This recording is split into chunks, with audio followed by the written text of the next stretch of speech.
How y'all doing? How's it feel to be back? Well, it's always feel good when I come back to Oregon State. I've been back a couple of times now, and trying to get back a lot. It'll be a good thing that my son is now going to go here next year, so it'll be even better. I'll be around a lot more, and we're trying to get this program, back to the days when we went in 20 and 25 games going to the NCAA tournament, and I think it's going to happen. You mentioned your son. What was that process like and his decision to come here? How much were you involved in that? Well, I was involved with my son's decision a lot, but what people don't understand, just because I went here and it was not my influence for my son to go here. I told my son to make the decision that if it's going to be best for him. St. Mary's and this school was the two leading candidates.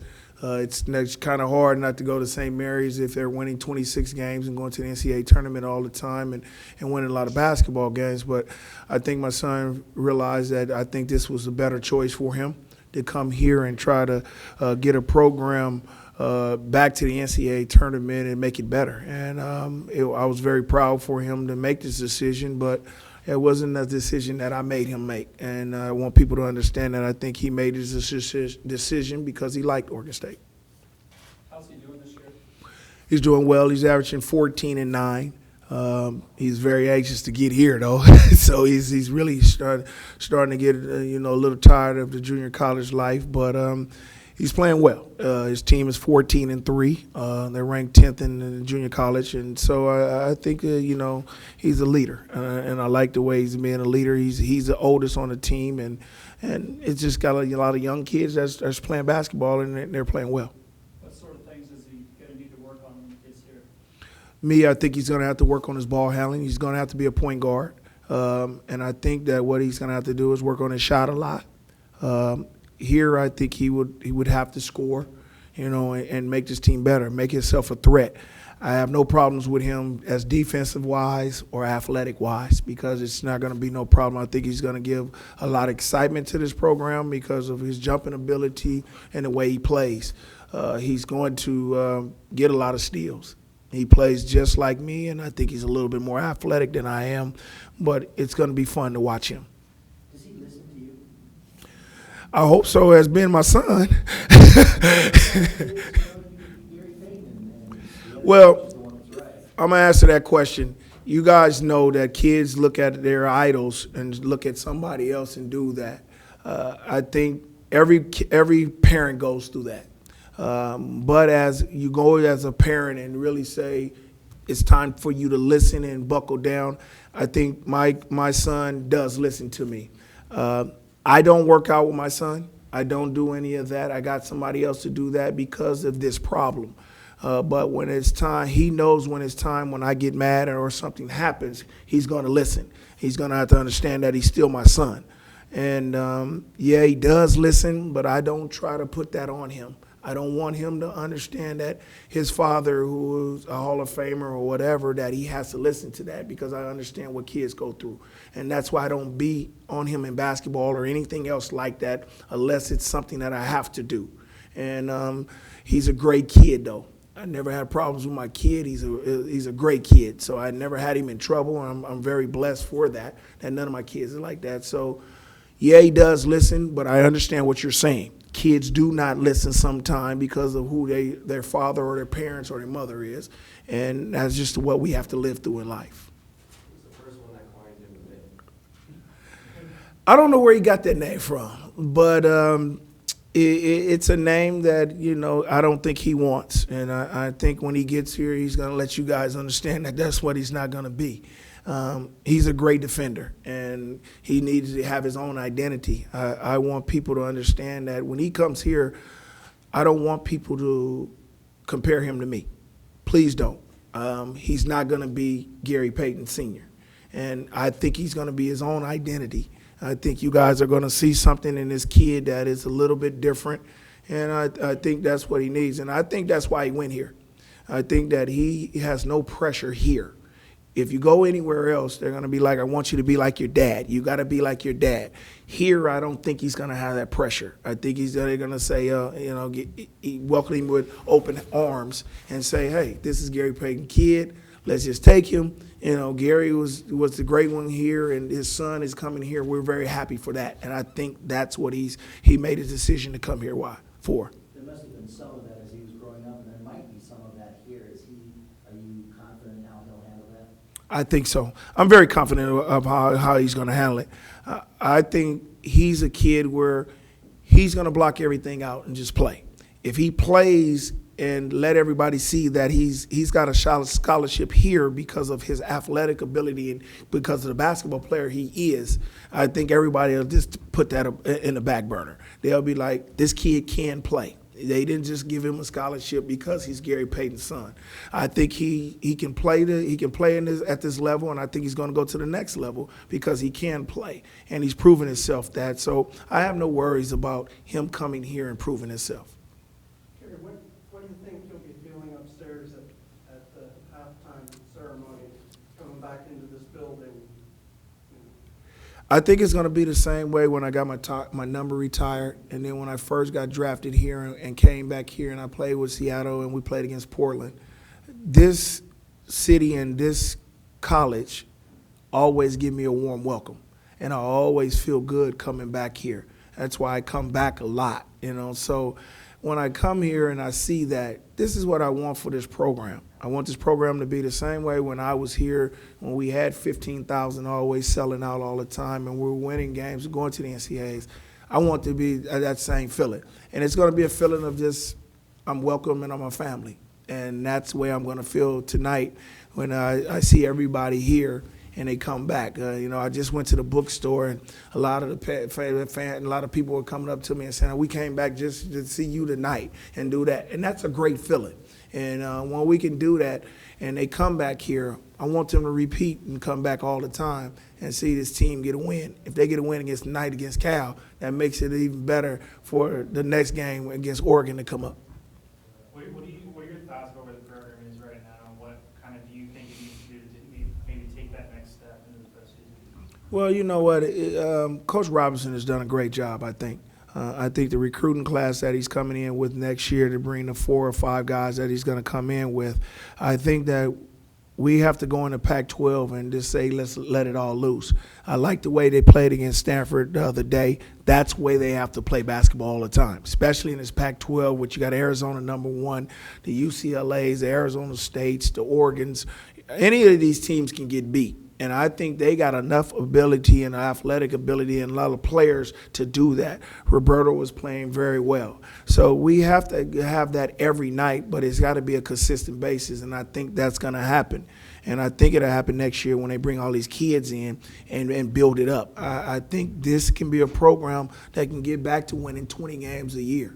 And I think that you just got to get the right players to come in and do it. As they see these players come in next year, a lot of more kids are going to want to come in and be at this program.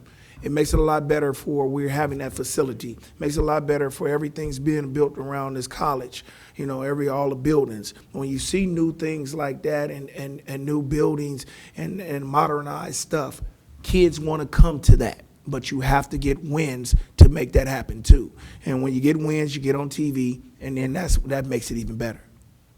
What are you up to these days? Well, I'm working for Fox Sports 1 now. We got a new show with Donovan McNabb, Andy Roddick, and Carissa Thompson and myself, and Ephraim Salam. So I'm doing that, work for the NBA. I'm ambassador for the NBA. I go over to different countries and do it where I'm going to the Persian Gulf on the 24th. Go see the troops. So the NBA I'm doing really well. I got a lot of restaurants in Seattle.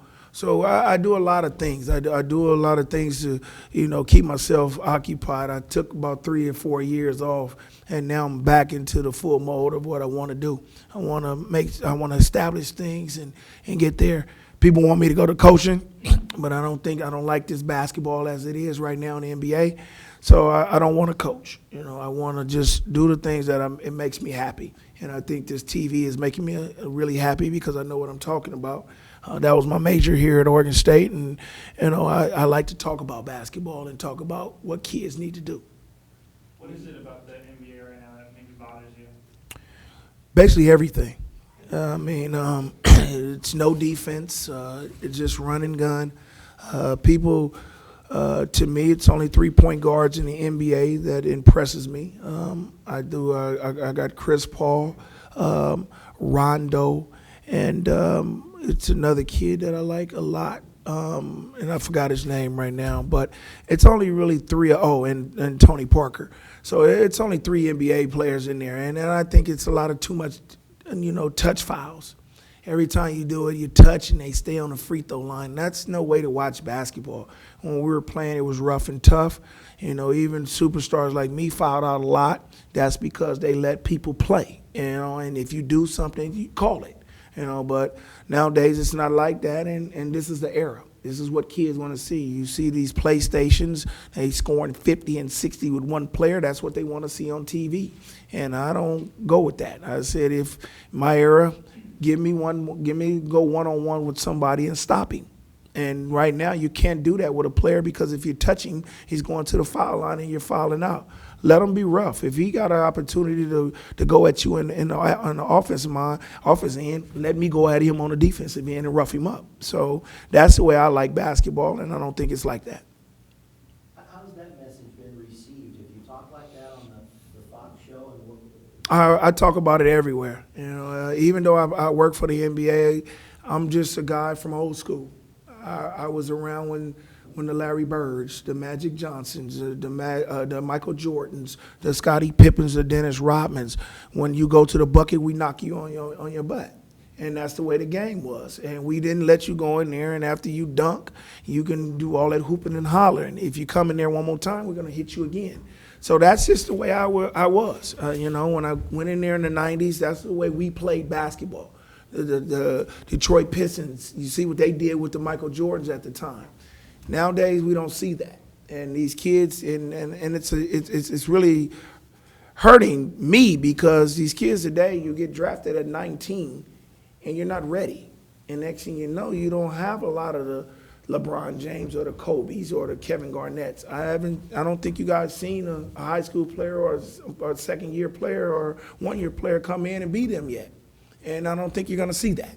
So, I would rather for them to do the football type of thing. Let them come out when they're a junior. Learn basketball in college, and it'll help the NCAA out a lot. And it'll make college even stronger. And by that time, you'll learn how to play basketball. And by the time you get here, you won't be a disappointment to everybody. And that's the way I feel. Do you think there are players on this year's Oregon State team with potential? I think Roberto has a great shot. I think he do. I think Eric got a great shot too. But they have to work. And I just talked to Roberto just before we came in here. He's doing a lot of scoring. I wish he could have did that 2 or 3 years ago, but his confidence wasn't there. But he had to wait till he was a senior, because he wasn't ready. And I think that if he has a great year this year and then he goes in the combines, he can do just like what Cunningham did. Everybody thought Cunningham was going to be a second-round pick, but he went to the combines and played very well. And next thing you know, he's a 21st pick for Dallas. But when you get in there, you got to work hard and still do the same thing. And that's what I'm trying to say. What's it been like seeing these Bay Area guys coming to Oregon State now? A little bit of a pipeline. What's that been for you?